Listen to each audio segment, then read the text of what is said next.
ابی بن کعب رضی اللہ تعالیٰ عنہ بیان فرماتے ہیں رسول اللہ صلی اللہ علیہ وسلم نے فرمایا یا ابا المنذر، اے ابو منذر، اتدری ای آیت من کتاب اللہ معک اعظم، کیا تو جانتا ہے کہ جو اللہ رب العالمین کی کتاب کی آیات ہیں ان میں جو تجھے یاد ہے سب سے عظمت والی کون سی آیت ہے؟ قلت اللہ لا الہ الا هو الحی القیوم، میں نے کہا اللہ لا الہ الا هو الحی القیوم والی، یعنی آیت الکرسی۔ تو نبی صلی اللہ علیہ وسلم نے فضرب فی صدری، میرے سینے پر ہاتھ مارا، اور رسول اللہ صلی اللہ علیہ وسلم نے ساتھ فرمایا لیہنیک العلم ابا المنذر، اے ابو منذر تجھے تیرا علم مبارک ہو، یہ آیت سب سے عظمت والی آیت ہے۔ اور اس کی فضیلت میں نبی کریم صلی اللہ علیہ وسلم نے فرمایا کہ جو شخص فرض نماز کے بعد آیت الکرسی پڑھتا ہے اس بندے اور جنت کے درمیان صرف موت کا فرق ہے۔ جو انسان آیت الکرسی ہر فرض نماز کے بعد پڑھے گا اس کی یہ فضیلت ہے کہ اس کے اور اس کی جنت کے درمیان صرف موت کا فرق ہے۔ اور جو انسان رات کو سوتے وقت اس آیت الکرسی کو پڑھتا ہے، ابو ہریرہ رضی اللہ تعالیٰ عنہ کا واقعہ صحیح بخاری میں ابو ہریرہ رضی اللہ تعالیٰ عنہ بیان فرماتے ہیں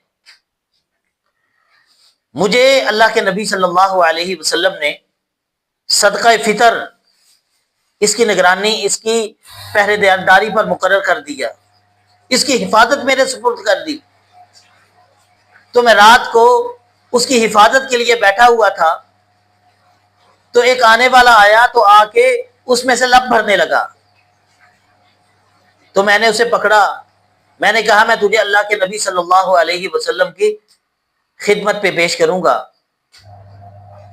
اس نے اپنے چھوٹے چھوٹے بچوں کا عیال داری کا وسیلہ دیا، مجھے رحم آ گیا، میں نے چھوڑ دیا۔ تو نبی صلی اللہ علیہ وسلم کی خدمت پہ صبح جب میں حاضر ہوا تو نبی صلی اللہ علیہ وسلم نے مجھ سے پوچھا یا ابا ہریرہ ما فعل اسیرک البارحۃ، تو نے رات کو اپنے قیدی کے ساتھ کیا کیا؟ تو میں نے اللہ کے نبی صلی اللہ علیہ وسلم سے کہا اے اللہ کے نبی صلی اللہ علیہ وسلم، اس نے مجھے عیال داری کا واسطہ دیا، مجھے رحم آ گیا کہ اس کے چھوٹے چھوٹے بچے ہیں تو میں نے اسے چھوڑ دیا۔ نبی صلی اللہ علیہ وسلم نے فرمایا وہ جھوٹا ہے، دوبارہ پھر آئے گا۔ تو مجھے یقین ہو گیا جب نبی صلی اللہ علیہ وسلم نے فرمایا آئے گا تو ضرور آئے گا۔ میں دوسری رات اس کے انتظار میں بیٹھ گیا، میں انتظار کر رہا تھا، وہ آیا، پھر وہ لب بھرنے لگا، میں نے پھر اسے پکڑ لیا اور پکڑ کر میں نے پھر کہا کہ میں آج تمہیں ضرور رسول اللہ صلی اللہ علیہ وسلم کی خدمت پہ پیش کروں گا، آپ کی سزا وہ مقرر کریں گے۔ پھر اس نے اپنی عیال داری کا وسیلہ دیا، اپنے بچوں کا وسیلہ دیا، چھوٹے چھوٹے بچے ہیں، غریب آدمی ہوں، مجھے پھر ترس آ گیا، میں نے چھوڑ دیا۔ پھر نبی صلی اللہ علیہ وسلم کی خدمت میں جب میں صبح حاضر ہوا پھر نبی صلی اللہ علیہ وسلم نے وہی سوال کیا اے ابو ہریرہ تو نے اپنے قیدی کے ساتھ کیا کیا؟ تو میں نے پھر سارا واقعہ سنایا اور پھر میں نے کہا کہ مجھے ترس آ گیا، میں نے چھوڑ دیا۔ نبی صلی اللہ علیہ وسلم نے فرمایا وہ جھوٹا تھا، پھر آئے گا۔ میں پھر تیسری رات انتظار میں بیٹھ گیا، جب آیا لب بھرنے لگا تو میں نے اسے پکڑ لیا، پھر میں نے کہا آج میں ضرور رسول اللہ صلی اللہ علیہ وسلم کی خدمت میں تمہیں پیش کروں گا، تو نے 2 دن مجھ سے وعدہ کیا ہے کہ میں نہیں آؤں گا، پھر تو نے جھوٹ بولا ہے، پھر تو آ جاتا ہے۔ تو کہنے لگا آج مجھے چھوڑ دو، میں تجھے چند کلمات سکھاتا ہوں، رات کو آپ کو پڑھ لو گے تو اللہ رب العالمین کی طرف سے ایک نگران مقرر کر دیا جائے گا، اللہ رب العالمین خود تیری حفاظت کرے گا شیطان سے، ساری رات تو محفوظ ہے۔ تو میں نے کہا ٹھیک ہے مجھے سکھلا دو وہ کلمات، اس شرط پر میں نے چھوڑ دیا۔ تو وہ کلمات کون سے تھے؟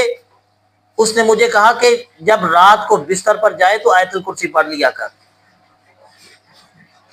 تو میں جب صبح نبی صلی اللہ علیہ وسلم کی خدمت پہ حاضر ہوا، نبی صلی اللہ علیہ وسلم نے پھر وہی سوال کیا، اے ابو ہریرہ رضی اللہ تعالیٰ عنہ، اپنے قیدی کے ساتھ کیا کیا رات کو؟ تو میں نے سارا واقعہ سنایا۔ اس نے کہا کہ میں چند کلمات سکھاتا ہوں، تو اس نے مجھے آیت الکرسی سکھائی، میں نے اسے چھوڑ دیا۔ تو نبی کریم صلی اللہ علیہ وسلم نے فرمایا، اما انہ قد صدقک وہو کذوب، یہ بات اس نے سچ کی ہے حالانکہ وہ جھوٹا تھا۔ تعلم من تخاطب منذ 3 یا ابا ہریرہ، اے ابو ہریرہ رضی اللہ تعالیٰ عنہ، کیا جانتے ہو کہ تم نے 3 دن 3 راتیں کس کے ساتھ مخاطب رہے ہو؟ تم کس سے باتیں کی ہیں؟ تو ابو ہریرہ رضی اللہ تعالیٰ عنہ کہنے لگے، لا، اے اللہ کے نبی صلی اللہ علیہ وسلم، میں نہیں جانتا۔ نبی صلی اللہ علیہ وسلم نے فرمایا، ذاک الشیطان، وہ شیطان تھا جس سے تم باتیں کرتے رہے ہو، لیکن جو اس نے یہ بات کی ہے کہ آیت الکرسی پڑھ لو گے اللہ کی طرف سے نگران مقرر کر دیا جائے گا، رات کو تیرے مال کی حفاظت کی جائے گی، اللہ رب العالمین تیری حفاظت نگران کے ذریعے کرے گا، یہ بات اس نے سچی کی ہے۔